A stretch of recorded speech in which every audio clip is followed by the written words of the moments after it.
Nggih to. Jual beli ora usah ijab kabul suku rokok barang ngono kae. Nah, makanya itu ya juga harus konstruksi fikih yang perlu dikaji ulang.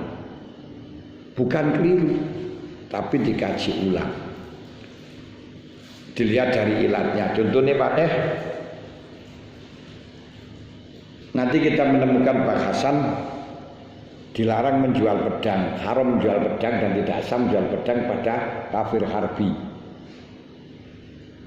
Itu juga perlu dikaji ulang.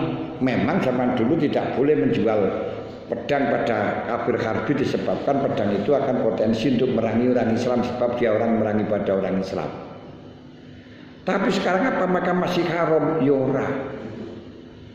Kenapa? Karena sekarang itu namanya orang peperangan tidak ada yang membawa pedang, tapi bedil. Nah, mulai bawa pedang belum teko si bedil mati. Makanya kalau sekarang menjual pedang pada non-Islam no problem, karena nggak ada peperangan pakai pedang. Saya pakai pedang yang gue untuk kalau gue jaran zaman tempo dulu betul.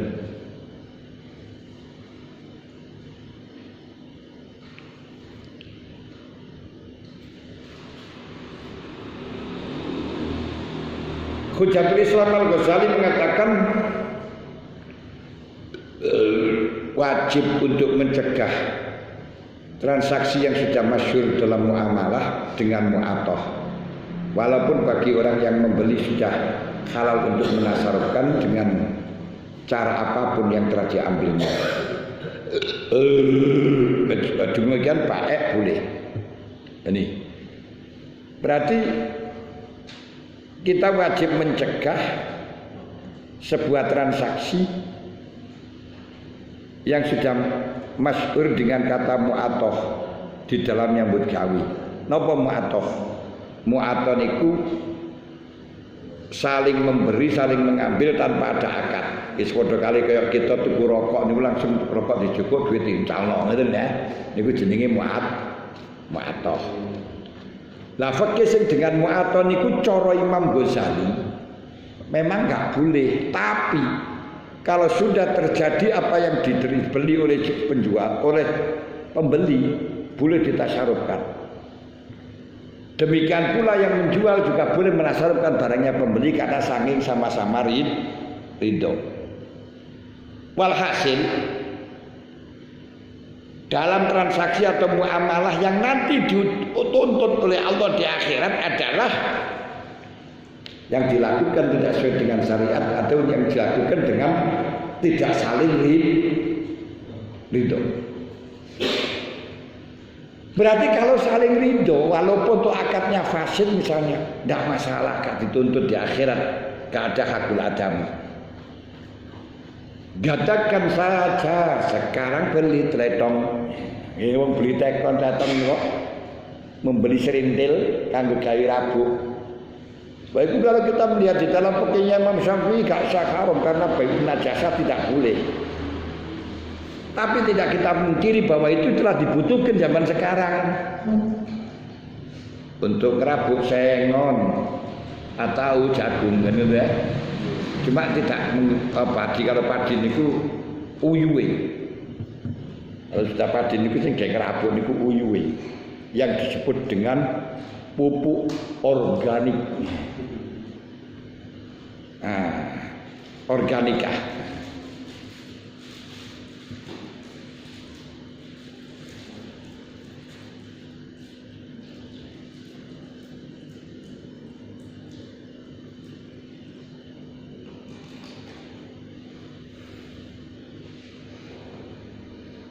Jadi niku lek saling ridho padha ridho niku gak dituntut, Pak. Ten akhirat bebas, tapi dosane krana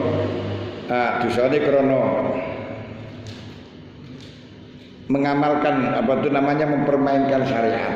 Nggih dulinan syariat. Berarti kalau tidak kayak dulinan tapi memang kebutuhan seperti tadi aku duwe ngumpulne sering sak arung tukun pira 350. Dalam 350 setara dengan 1 kintal pusri atau ure ngoten to ya.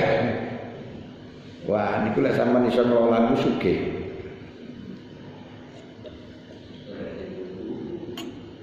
Lek kuwi tuku piye? Nah, ya cari Imam Syafi'i digawe iskotul milik. Nah, cara Abu Hanifah sebenarnya Ghazali tuku wong ngono wae lek wis tok.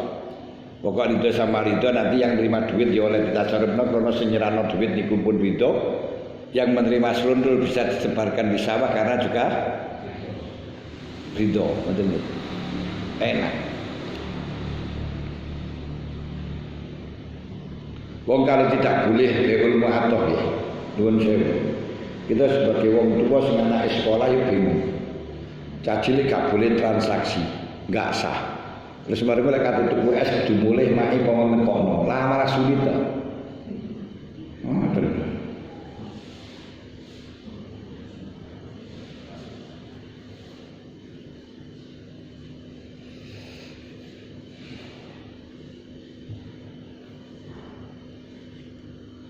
Melani cara kitab Fathul Jawad mengatakan tidak sah mu'atoh tapi diperbolehkan untuk arti yang mukhtar yang kondisional sekarang ini sah dengan bahasa dengan sistem apapun yang sudah diketahui jual beli dengannya. Wis pokoke cara apa seru lek niku dol dinuku ya wis lah. Walaupun gak muni pokok sementing padha ngertine lek niku dol dinuku, padha-padha pahami. Ridho-ridhoan gak masalah. Tapi sing wis jelas, harga-harga sing wis jelas. Harga jelas seperti roti, wala arodi. Gak boleh, kendaraan-kendaraan gak boleh, gak jelas. Roti, opak, ini jelas kabeh. Kopi, opak dan seterusnya. Ini gak apa-apa. Tapi tidak tanah ya ora oleh.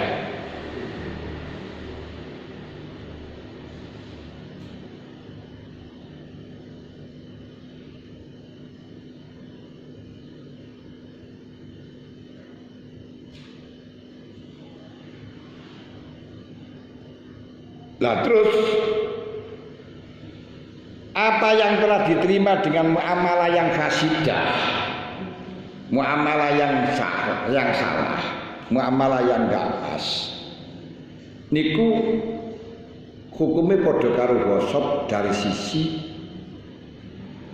wajibnya untuk mengembalikan. Namun hal ini tidak dituntut di akhirat. Nah, kayak ngeten iki nggak tuntut di akhirat asalkan oke sama oke. Ridho padha ridho ora apa-apa. Walaupun di dalam fikih gak sah. Banyak hukum dunia. Berarti bagaimana nuntut semuanya itu hanya berlaku dalam hukum menghadapi kehakiman. Padahal kehakiman kamu berapa saja akan kalah dengan para pengacara-pengacara si senior.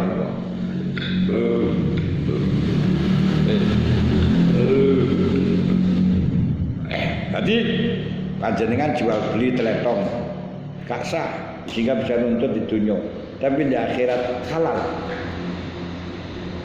Benar. Halal.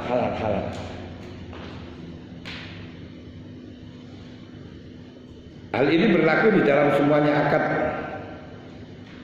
semuanya transaksi. Seperti halnya masalah saman, masalah harga, masalah barang yang dihargai, walaupun tidak ada lafaz salah satunya gak masalah.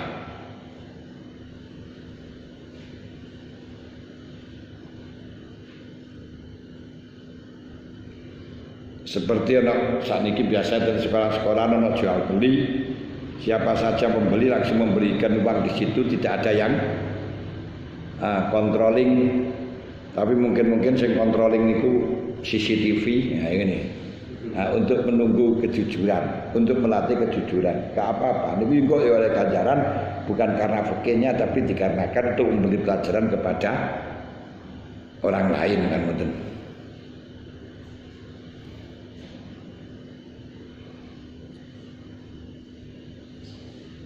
Jadi itu yang kudu dipahami ya. Urusan halal di dunia belum tentu di akhirat halal. Urusan sing halal di akhirat belum tentu di dunia halal. Sampeyan dodol kayu jati, panen-panen cahe dhewe di karangan ditanduri misalnya. Sepian tapi didol nang wong liya. Iki ora oleh karo pemerintah le ora enek. Lah ngene iki lho, formali pakai surat. Lah lek gak pakai surat niki rawan berubah.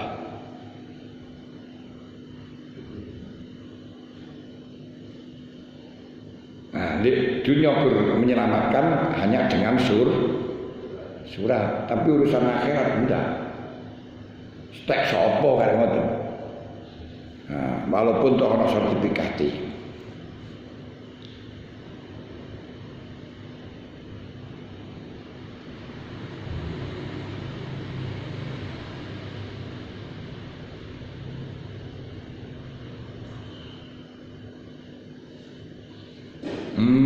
Yes. Kenapa? Di anal mater ala dhanirita wa ilmihi. Para ulama niku ngalalke mengambil barangi wong dengan cara majanan kalau sudah diketahui bahwa itu ridho.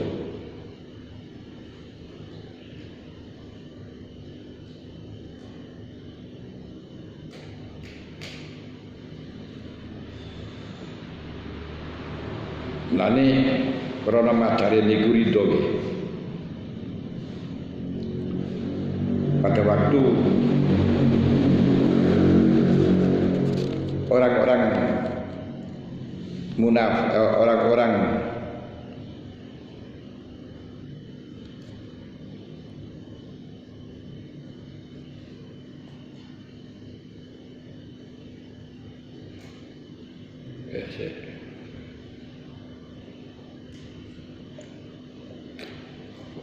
zaman di sahabat, pada waktu zaman sahabat, kehidupan di zaman sahabat niku kurang begitu harmonis. Loh, kenapa kok kurang begitu harmonis? Setelahnya diturunkan ayat wala taqulu ambalakum bainakum bil batil illa an takuna tijaratan antarodin, jangan sampai makan barangnya, artinya orang lain. Demikian pula urusan anak yatim ini terbengkalai. Sama tidak mau tanggung jawab dalam hartanya anak yatim dikarenakan sangat ketat di dalam urusannya hartanya anak yatim. Loh, ketatnya bagaimana? Nggak sampai mangan hartanya anak yatim niku nanti akan neraka. Didhawuhna innal ladzina ya'kuluna amwalal yatama innama ya'kuluna fi butunihim nara wa sayaslawna sa'ira. Wong sing makan bondone cah yatim niku padha karo mongkon neraka. Sehingga wong ora pati pahami lek mungkin nang bondone yatim kuwatir makan neraka. Akhirnya kehidupan produk kurang begitu harmonis, kurang begitu santai. Disuguhi kopi barang ini gak wani, yo lek ikhlas ora ngoten lho saya. Akhirnya karo Gusti Allah diturunkan ayat laisa lallama haraju wala alal maridi haraju wala ala anfusikum man taqulu min buyuti abaikum au buyuti ummahatikum au buyuti ikhwanikum au buyuti akhawatikum au buyuti amamikum au buyuti ammatikum au buyuti akhwalikum au buyuti khalatikum au ma mawatikum mafatiha wala junalaikum man taqulu jami'an au ashtata. Wis mangan bondone cah bondone sinten mawon sing dibutaken mawon. Bangane bapak, bondone mbok, bangane amah, bangane sedulur niku halal kabeh. Baik dipangan sendirian atau dipangan dengan kolektif kendum. Jami'an au astata. Hartane cah yatim kena digawe ngono. Yang enggak boleh niku hanya digambil sekedar untuk ongkos.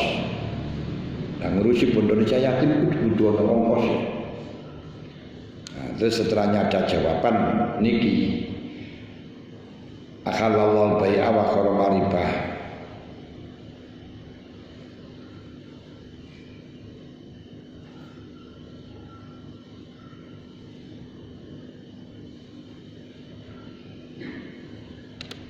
Akhirnya terjelas sangka di ayat itu bebas. Tapi lah digabungno dengan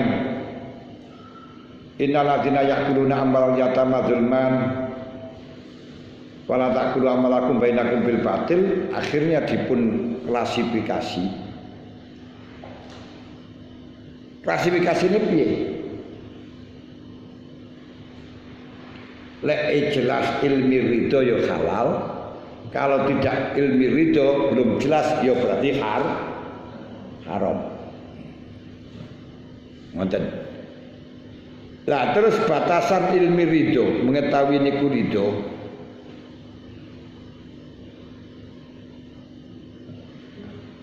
Itu tidak bisa disemerta dengan nyata, tidak bisa, tapi dibatasi dengan cara korenah. Nek bapak ya biasa halal, nek mbok ya biasa halal, kan ngoten tok lho. Sehingga Ibnu Hajar dipun taturi yang sing haram untuk mengambil atau melakukan perkara zakat.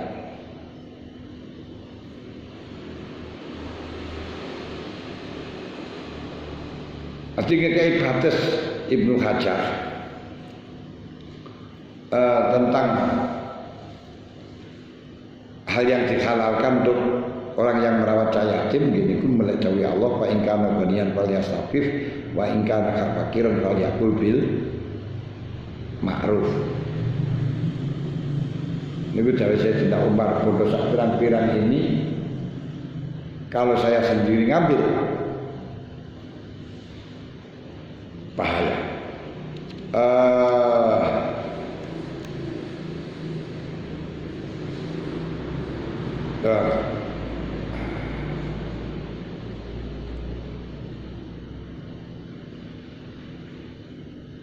Tidak diketahui ridhoni ora apa-apa. Nah, walaupun nggak ada transaksi. Cukup barane mboke ya ora apa-apa, tapi jek nemen-nemen. Akhire sawahe dol. Ini wong tuane ya mumet to.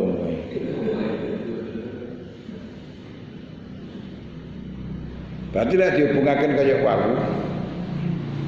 Tetap ada korelasinya. Gini ku barang yang diambil tanpa izin itu hukumnya haram.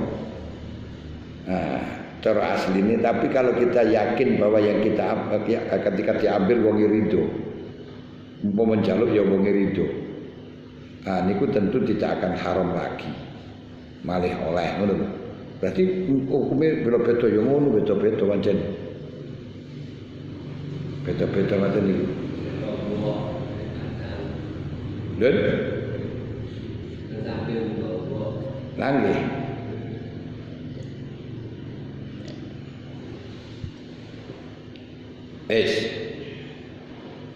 waqad akhallallahu al-bai'a wa harrama riba. Niki maknane nggih mumet. Sing cara bahasane waqad akhalla, Allah taala menghalalkan jual beli, mengharamkan riba. Jual beli dihalalkan enggak bisa. Semuanya jual beli korom, jual beli penukaran. Karena banyak yang penukaran tidak diperbolehkan. Makanya dengan ini lek cara Imam Syafi'i ngarani sing gak oleh ku akhalal bai ay akhalla akdal bai.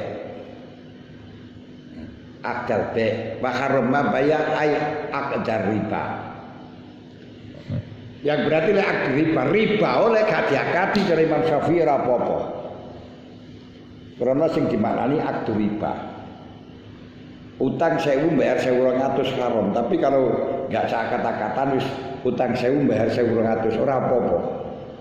Karena inna aksanukum qadha Podoan. Niki lho praktek sing ngeten iki sing angel.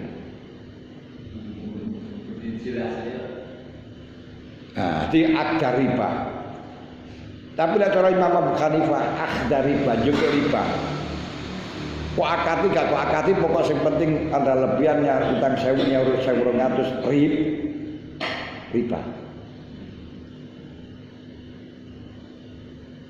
Ngoten. Akhalallahu bay'atu.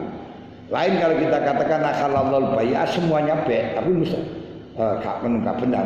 Jadi memang cara Imam Syafi'i semuanya baik niku halal kecuali yang diharamkan. Cara Abu Hanifah semuanya jual beli haram kecuali yang dihalalkan.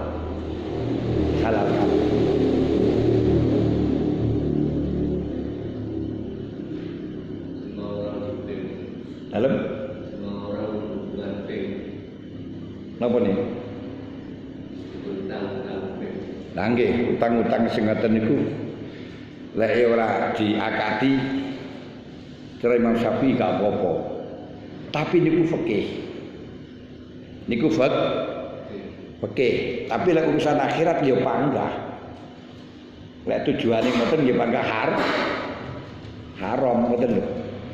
Makanya seperti di nyeleh dhuwit di bank. Niki pancen kanggo nganakno apa pancen untuk keamanan. Ya pas tapi kolbak tekone atine dhewe. Nggih. Lho ora modal. Jadi ketika kita menabung di bank. Nah niku apa golek deposito golek bunga apa karena untuk menabung. Nah niku kan.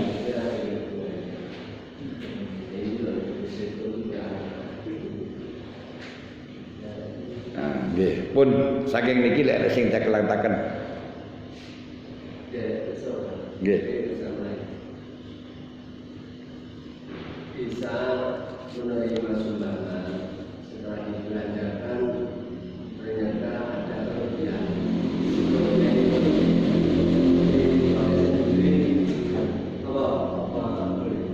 Nggih mboten angsal Pak dhewe dudu dak dhewe. Kalau memang itu sumbangan untuk desa ya untuk kemaslahatan desa, untuk masjid ya untuk kemaslahatan masjid. Enggak boleh diambil sendiri. Nggih. Tulisan ingkang kaidah wonten dalile ngoten niku napa pareng napa boten. Iki teng tiba sing ngandhap. Nggih. Kali wawasan basmalah ingkang dipun Ar-Rahman bocor Ar-Rahmanur Rahim bahasa iki anak ibu wa iza anak Jadi kaligrafi niku yang terpenting tidak sampai ada korenah pelecehan. Nang kono niku mosok ana pelecehan kan yo ora.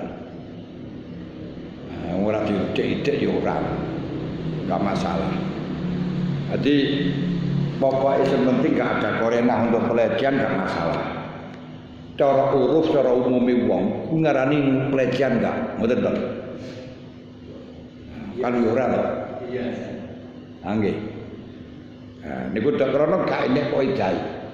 Kaidah anakul din au fi'lin au ya au qaulin au yadullu ala isti'ana bila wa bi alamadiri abi kitabihi ingko sabiku berbaila fala yabdu khidmatuhu. Segala perkataan perbuatan yang menunjukkan pelecehan terhadap Allah, agama Allah, syiarnya Allah, kalau tujuannya melecehkan kafir, kalau tidak niku hukumnya haram. Batasannya ada unsur pelecehan ini loh, itu angel. Makanya seperti Ahok mengatakan jangan terpancing dengan surat Maidah, itu pelecehan apa ora? 50-50. Gak usah memaksakan diri. Nah, mungkin satu orang mengatakan pelecehan, ora setuju, yang satu mengatakan tidak. Nah, itu pun pernah terjadi ketika kasus pilihan bupati di Pemalang dan pilihan gubernur di Jambi, di mana modusnya sama. calon bupati niku membagikan Quran di masjid-masjid. Dalam sampulnya itu ono gambare calon bupati. Nah, akhirnya rame sing siji ngaromni lecehan Quran dikai gambar. Sing siji ora. Wong iku disampuli ora di Qur'ane kok. Wong disampuli Qur'ane ora apa-apa ngene. Rawami. Akhirnya kula balik disurati dikai Omribel kangen hukumi ora apa. Jawabnya saya ya menurut sing rivali yo haram, menurut dae apa tuh jenenge pendukungnya ya gak haram. Lho kok bener piye? Sing bener niku dikembalikan kepada apa namanya urufnya. Nah uruf niki sulit untuk independen. Sulit untuk independen. Wong sing rada keras pemane mokongan ngono wis gak pati gelem. Lah kaya kula wis ora masalah ngono ya kan. Wis siji. Nomor 2, kalau kita mengucapkan iya karena butuh ya terus baca mau iya. Ya karena iso ora ketepok. Nek ora iso ya ora apa-apa. Ya jane ora enek wong maca izza karena butuh mboten enten. Yo iya karena butuh cuma gak iso. Ora enek wong maca Quran iya karena butuh juga izza karena butuh mboten enten. Nggih cuma gak iso. Lah nek gak iso to dipaksaken.